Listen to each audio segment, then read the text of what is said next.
ሰላም ሰላም ሁላችሁ ውድና የተከበራችሁ ቤተሰቦቼ እንዴት ዋላችሁ? ደህና ናችሁ ወይ? እኔ ደህና ነኝ፣ ፈጣሪ ይመስገን።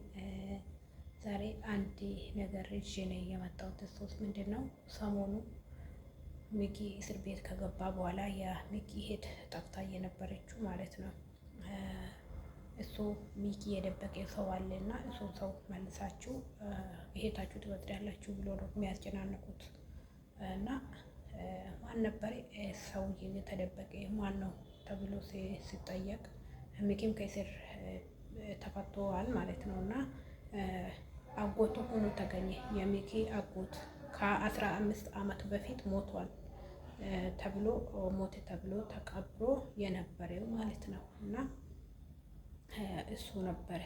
እሱስ እንዴት ሞቷል ተብሎ ከተቀበረ በኋላ እንዴት በህይወት ኖሬ ሲባል ጥያቄ ነው። እሱስ ሀብታም ነበረ፣ ጥሩ ሲሰራ፣ ሰዎች ሲረዳ፣ እንደውም ደግሞ የወንድሙ ልጆች የአስተማሪ የረዳ፣ ጎረቤት ቤተሰብ ሁሉም የረዳ ነበር እና ጥሩ ሰው እንደሆነ ነው የምናገሩት። እና ሚስት አገባ፣ ወደ ውጭ የኖረ ወደ ኢትዮጵያም ተመልሶ የኖረ ጠቅላላ ወደ ኢትዮጵያ ተመልሶ በራሱ ስራ ከፍቶ ሚስት ያገባ። ሚስት ካገባ በኋላ ከ3 ዓመት በኋላ ልጅም ሳያፈሩ ምንም ሳይሉ አበባ ቦታ ነበሩ ወይ ደግሞ የአበባ እርሻ ነበሩ ማለት ወደ ክፍለ ሀገር እሱ መስራት ሄዶ እዛ ሞቷል። ከሞቴ ሳምንት ሆኗል። አበባው መድኃኒት ሲረጭ ነው የሞቴው ተባለ አለ እና እንደዚህ ተብሎ ሚስትየዋ ቀድማ ሄዳለች። ስለዚህ አትምጡ፣ እሷ ይዛ ትመጣለች ተባሉና እና ሚኪ ቤተሰብ ሳይሄዱ ቤተሰብ መጥቶ ሄዱ እንትን አረጉ ማለት ነው። ማለት ቀበሩ። ከቀበሩ በኋላ ለካ እነሱ ሰውዬ አልሞትም። አሁን ሚስትየዋና እዛ የሚሰራው ወይ ደግሞ ስራው መናጅ የሚያደርገው ሌላ ሰው ተነጋግሮ ይመስለኛል እንግዲህ እንደዚህ ያደረጉት እና አሁን ወደፊትም ሁኔታው ይታወቃል። ምናልባት አይታወቅም። አሁን እንደዛ ነው የሆነ ያለው እና እዛ ከቀብር ቆፍሮ አውጥቶ ወደ ቤቱ መለሱ። ወደ ገጠር ቤት ስላለው እዛ መለሱና ቆልፉበት። ከዛ እዛ እየኖሩ እነሱ ስራቸው እየቀጠለ ሚስትዮ 2 ዓመት እና እንደዚህ ሰርታ ሞቷል ብላ እሷም እንደ ሰዎች እንደ ሌሎች ሰዎች ጥቁር ለብሳ 1 ዓመት ከምናምን ጥቁር ለበሰችው አሉ። ስለዚህ ጥቁር ለበሰች።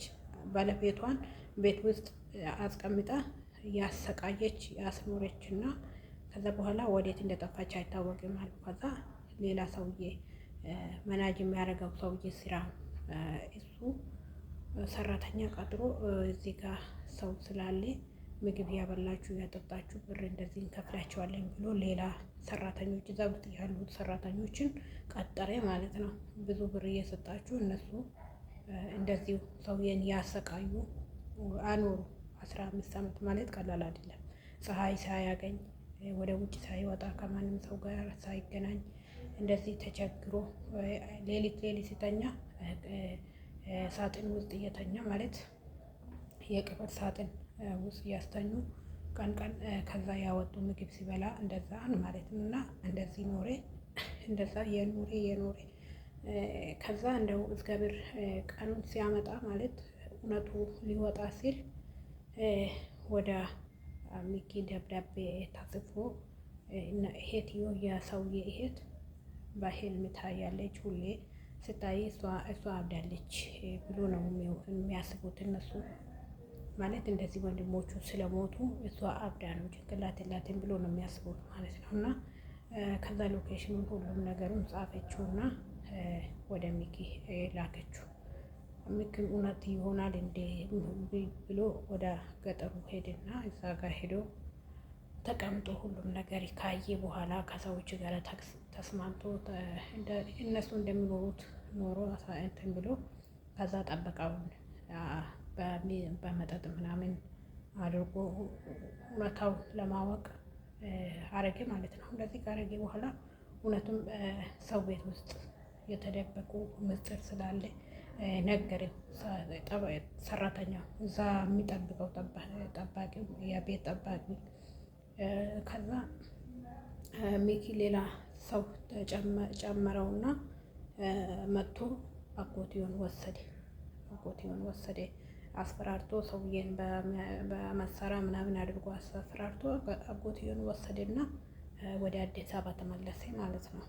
ከዛ አሁን ሰሞኑ ሚኪ ሰው መጥቶ አልነበረም? እሱ እስር ቤት ሲገባ እሱ አጎትዮን የት እንደደበቀ ምናምን ማለት አላወቁም። አጎትዮ እንደሆነ አላወቀ መስላችሁ ይሆናል እንግዲህ አላውቅም። እና ለዛ ምክንያት ነው አሁን የሚኪ እህት ጠፍታ እየተፈለገች ያለችው። እና ፈጣሪ ቀኑን ጠብቆ እውነቱን ያወጣዋል። ሁሉም ነገር ጥሩ ነገር ስናረግ፣ ደግ ነገር ስናረግ ፈጣሪ ብድራችን ይሰጠናል። እና ከሰው ጥሩ ነገር አትጠብቁ። ምክንያቱም ሰው ጥሩ ነገር አያስብላችሁም፣ መጥፎ ብቻ ነው። እንኳን ሚስትዮ ሰውዬ ሞተ ከተባለ በኋላ ሄዶ ሀብት ንብረቱ ሲጠየቅ ወደ እሷ ስም ተዞሮ ነው ተገኘ። ምክንያቱም ሁሉም ነገር በእሷ ስም ሆነ። ሲጀመር አንድ ሳምንት ለስራ ብሎ የሄደው ጊዜ ራሱ እሷ ከሱ ኋላም ሄዳ አጨናንቃ ሁሉም ነገር በስሟ አደርጋ ይሆናል ማለት በስቃይ በግድ ያረገችው ይመስላል ማለት ነው። ምክንያቱም እሱ ፈዶስ ስለወደደ ወይ ደግሞ እሱ ፈልጎ አረገላት አይመስለኝም እንደዚህ ሲያስበው ማለት ነው። እና ለምንሞተው ነገር ህይወታችን ዋስትና የሌለው መሬት ላይ የምንኖረው ስንት ዓመት እንደምንኖር መናቂ ነገር ሚስት ሆነች። ሚስት ሆና ቤት ውስጥ ከኖረችው ከሱ ጋራ ልጆች አስፈርታ ንብረቱን ሀብቱን መጠቀም የነበረባት እሷ ግን በሌላ መንገድ እሱን አስወግዳ እሷ ለራሷ ብቻ ማድረግ ምን ያስፈልጋል? ሲጀመር እኮ የእሱም ቢሆን የእሷም ቢሆን አንድ አይደል? ደግሞ ለምን እንደዚህ ታሰቃያለች? ብሩን ሁሉም ነገር ወደ ራሷ አረገች አይደል? ሞቴ ለምን አስባለችው? ሞተዋል ብላ ለምን አስቀበረችው?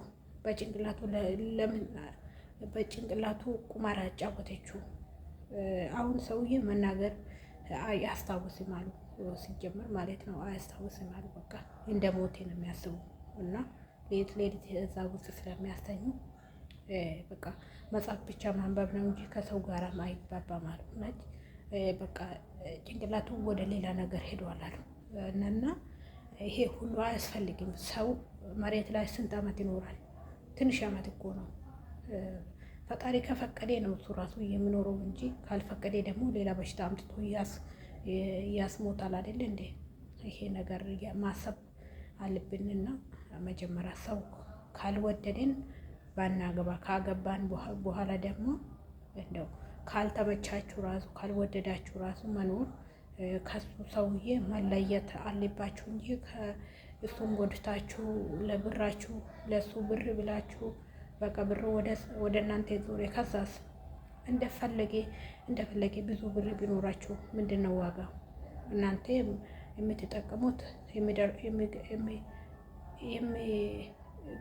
አሁን ለምሳሌ ማለት ነው ሚሊዮኖች ሺህ ቢኖራችሁ ራሱ ማለት ነው ስንት የምትጠቀሙት እናንተ እንደፈለጋችሁ ብታረጉ። ብር እኮ ሰው አያድንም ያጥፋል እንጂ ያለው ሰው ያለው መጠቀም አለበት። ደግሞ ባለቤትሽ ከሆነ የራስሽ ነው፣ የራስሽ ከሆነ የባለቤትሽ ነው እንጂ እንደዚህ በክፋትነት ሞልተን ወይ ደግሞ ሌላ ሰው ከወደደችው እሱን አልፈልግም ብላ እንኳን ነፍረቱ ከሆነ እንኳን መካፈል ትችላለች። እሱን ከምታሰቃየው ወደ ቤቷ ወደ ቤተሰቦቿ ልትመለስ ትችላለች። ወደ ሌላው ያፈቀረችው ሌላ ሰውዬ የፈቀረችው መሄድ ትችላለች። ምክንያቱ ጥሩ አይደለም። እና ምን ማለት ፈልጌ ነው የመጣሁት፣ ሁሉም ነገር ፈጣሪ ሲፈቅድ እውነቱ ይወጣል። እውነት እንደተደበቀች አትቀራም። ብትረዝምም አትበጠስም። እና ውሸት ደግሞ መቼም ማለቃ የለም ማለት ይሸነፋል። እውነቱ መቼም ቢሆን ትኖራለች እስከ እድሜ ሙሉ ማለት ነው። ሰው እስከ ኖረ ድረስ ፈጣሪ እውነቱን ያውጧልና ዞሮ ዞሮ እውነቱ ወጥቶ ያልሞተም ሰውዬ ሞቷል ተብሎ የተቀበረው ዞሮ ዞሮ ማን እንደዚህ እንዳደረገ ሁሉም ነገር የታወቀ ነው ያለው እና ፈጣሪ እና ልዑልም ከክፉ ነገር ሁሉ ይጠብቃችሁ፣ መልካም ይሆንላችሁ። በጣም ስለገረመኝ ነው እንደዚህ ብዬ የመጣሁትና እወዳችኋለሁ። ደህና ሁኑልኝ። ባይ ባይ።